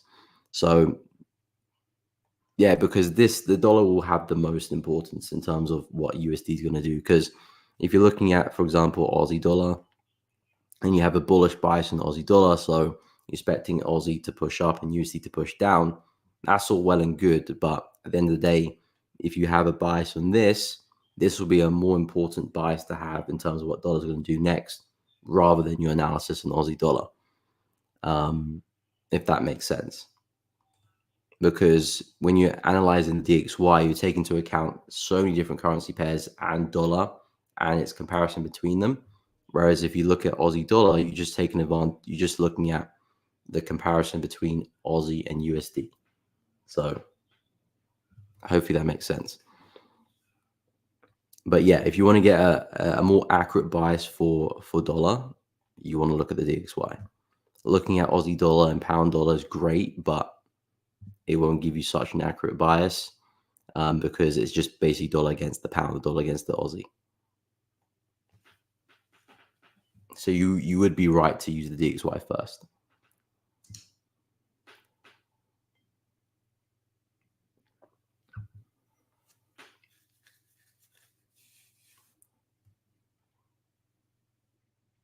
DXY is doing again 4 hour looking bullish earlier. Now last 30-minute of the 4 hours flipping bearish. Let's have a look at this phenomenon. So 4 hour was looking 4 hours looking bullish earlier. Yeah, it was pushing up there, but at least it looks like it's leaving behind a little bit of a wick. Last 30-minute candle is pushing bearish pretty hard. So do you expect this candle to push all the way to the close, or just generally just be bearish? So like, keep pushing the whole way. I mean, that's a bit difficult of a question to answer, because that's asking for the specifics, but you generally expect the next 30 minutes to be bearish, which is a reasonable assumption. But yeah, I mean, again, if you spotted things like this happening time and time again, then you can use that to your advantage, for your entries, for your stop losses, because it's a very, very unique niche thing, and you can spot a lot of those things. But I think the best way to validate that is to really test them, because sometimes our us humans can deceive ourselves. You can see a thing happen time and time again, and the time you go to trade it, it doesn't play out, and you kind of scrap the whole thing. Because the time you did trade, you actually put money in on the line, and it didn't work out. You lost money. Now you're annoyed with yourself. So us humans sometimes trip ourselves up. So sometimes it's good just to get that data behind you. If you spot something great, try and see if you can get some data to support that. 100 examples of what price does when it does that. And then you can really factor that into your plan.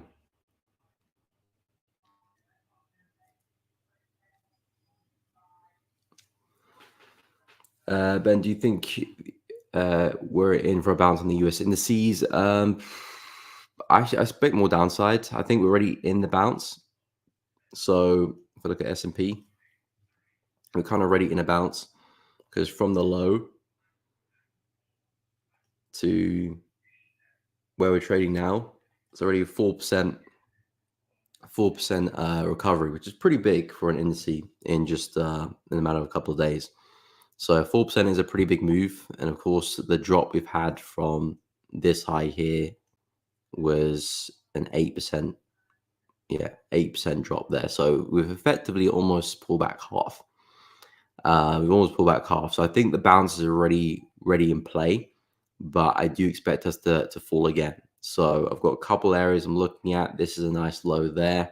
still quite a fair bit away. And also this area here with a slight gap, kind of looking for this to push us back down. So yeah, longer term, I'm pretty sure we will find our feet at some point, put a higher low in, and continue to the upside.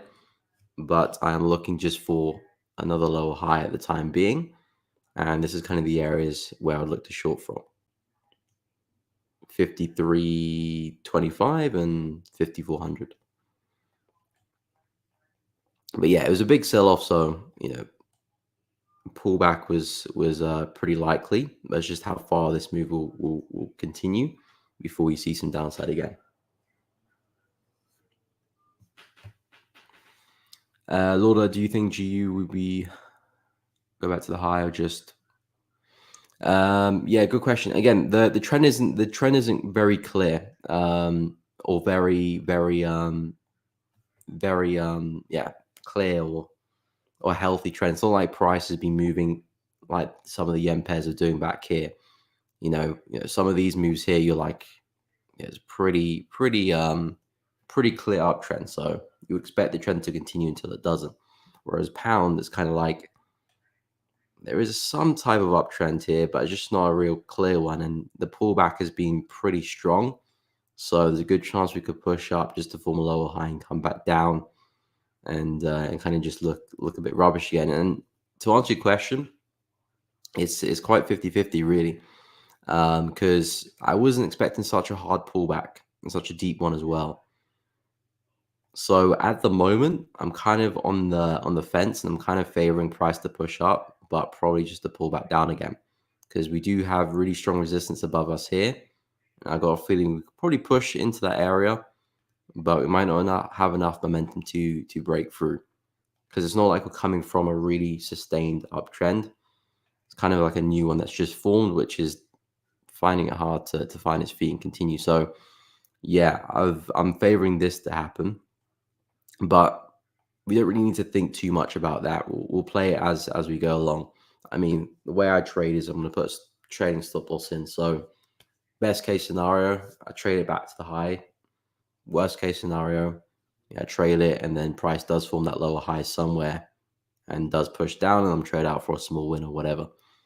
So yeah, but judging the price action, I think a lower high is probably going to form.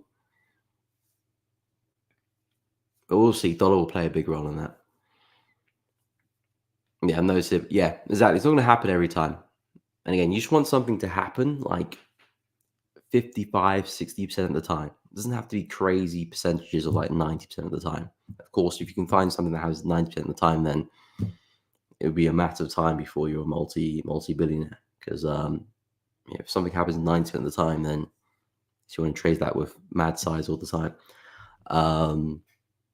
But if you can find something that does 55, 60%, and then you can find little tweaks to try and push that percentage a little bit higher. So from 55 to 57 or 60 to 62 or 64, you've got something in your hands there that you can really trade and really, really take advantage of. But if you're in that percentage, then you've got an edge.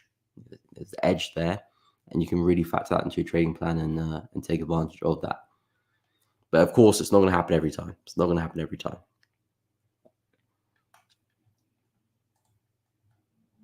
I mean, I feel like when people have a pattern and it doesn't happen, a lot of people kind of take it to heart, and then they lose faith in the pattern when the pattern was never supposed to work every time. It's just supposed to work enough for you to be profitable.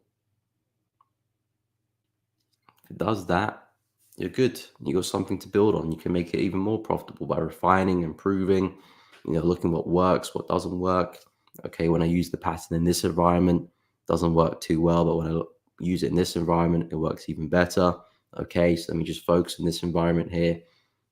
That's sort of thinking.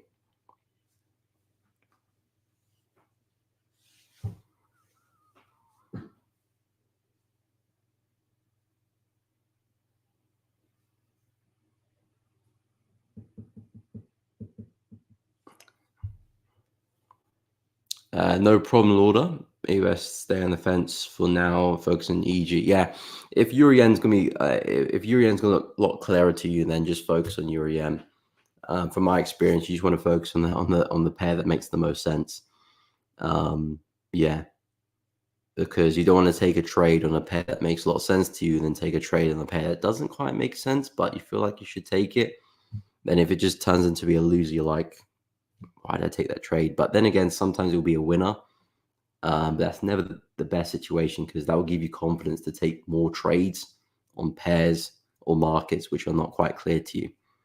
When it just doesn't make sense if something's not clear. Why take the trade, especially if you're going to put money behind it? So yeah, if it's not quite clear, focus on the market that is. Pound Aussie, okay, I'll touch on that as well. Good thing I hold off my Euro sales. You only live once though, mate. You only live once. But yeah, luckily did hold off on those.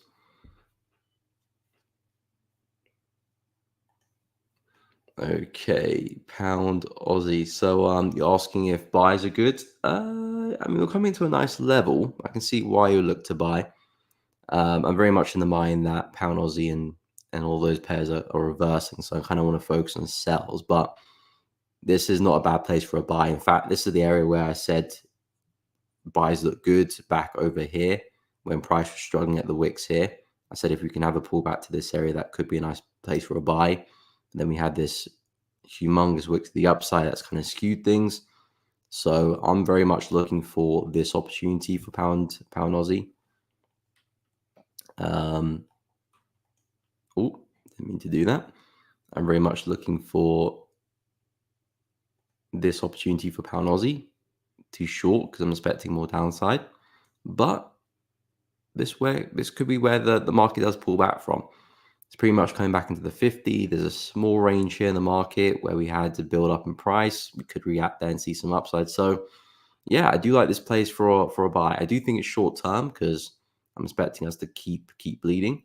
But again, a move back here could be worthwhile. You could still be looking at nice 1-to-1, 1-to-2, 1-to-3 maybe, which is still a phenomenal trade in itself. So that could be the move you're looking for. I'm pretty bearish on it, so I'm sticking with the sells, but inherently I'm looking for a pullback, and this is not a bad place to expect it to happen from. So if you can see some more rejection there, because we're looking a little bit depleted in the hourly, which is a good sign because the market's kind of getting rid of that bearish momentum. So maybe we're slowly building up for the buys. So if you can see that kind of develop there, that could be nice, but nothing quite at the moment. But yeah, I do think it's a nice place for a buy.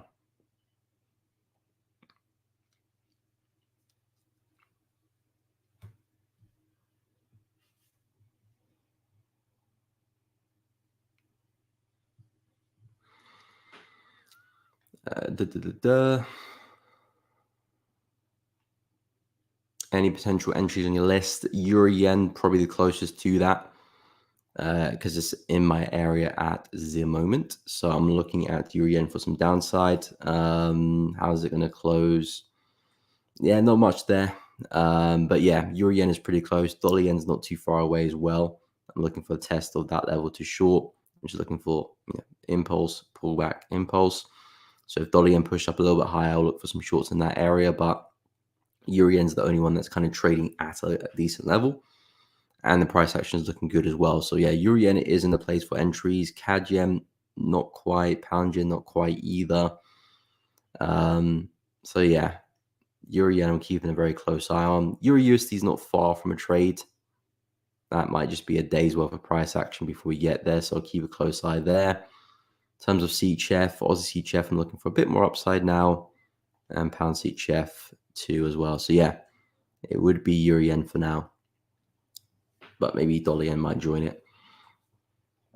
So that's kind of where I'm at. Can you show me your bot? I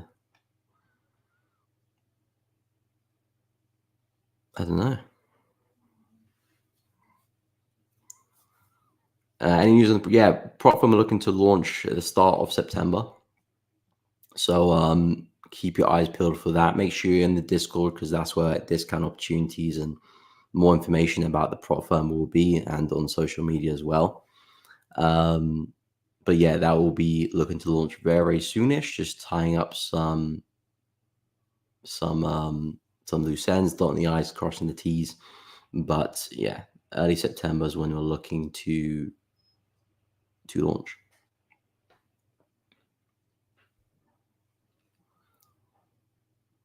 All right, no problemo, Lauda. Have a good one. We'll see you on Monday. Okay, nice. Have a good one.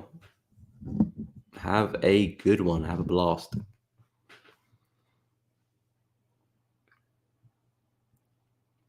Casperio, JPY basket or JPY 225 as a confidence when no, I don't.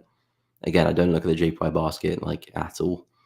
No, not I don't look at it enough to say it's a part of my confluences. I mean, I do keep it in mind the Japanese index, the 225.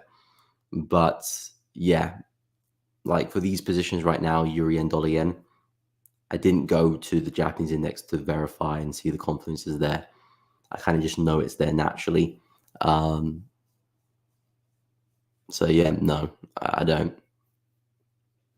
And even with the DXY as well, I don't look at Euro USD and then go straight over the DXY to see what's going on. I look at the DXY on the weekend and come up for bias. I do keep tabs on it during the week. I mean, I do it kind of during the stream anyway, so I'm kind of crushing two birds with one stone there. But what I do is I create the bias on the weekend of what I'm expecting for dollar for the week, bearish or bullish bias, and where I'm kind of expecting price to react from. And then I look at my dollar pairs, see what I'm looking for them as well. If they're in sync, great. And then I'm just looking at those opportunities really, because I know in my head I'm looking for dollar downside. But the main focus is taking a good trade on euro. That's still the main focus. But I know that I favor that on dollar. In terms of yen, not really. It's just I know what the yen pairs are doing in general, and I just want to trade in that direction. But yeah, I don't flick over to the basket or the index.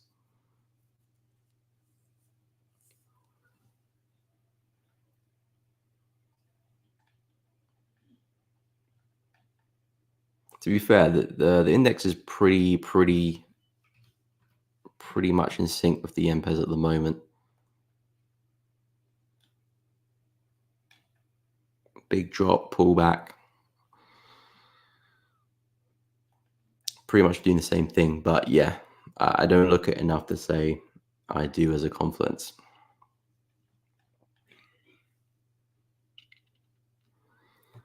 Yadish, are you talking about a sell on the weekly time frame or just sell for the week?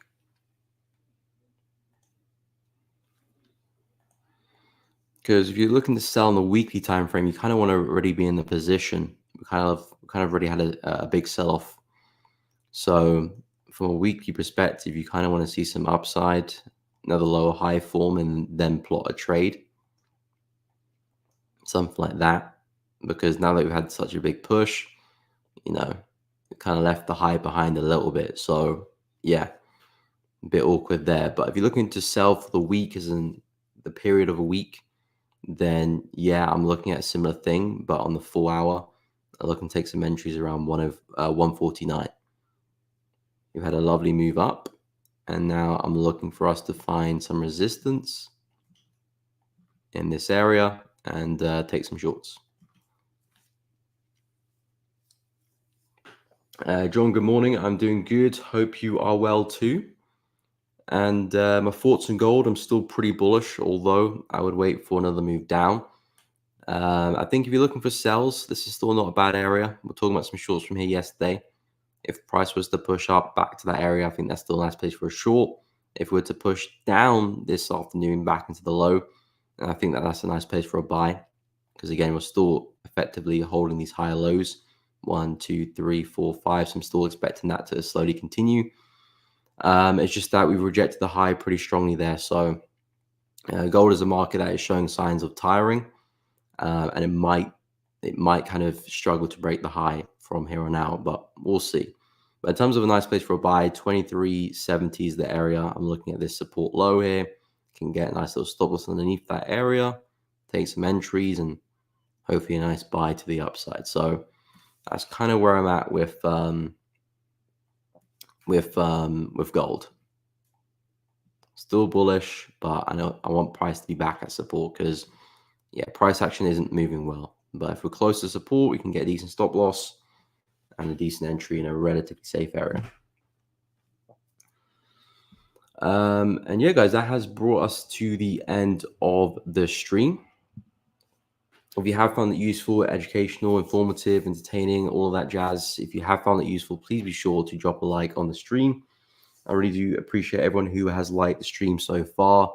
It does really help out. And of course, subscribe to the channel if you haven't done so already. That does help out too. Make sure you do hit the bell so you don't miss out on any streams or uploads in the future.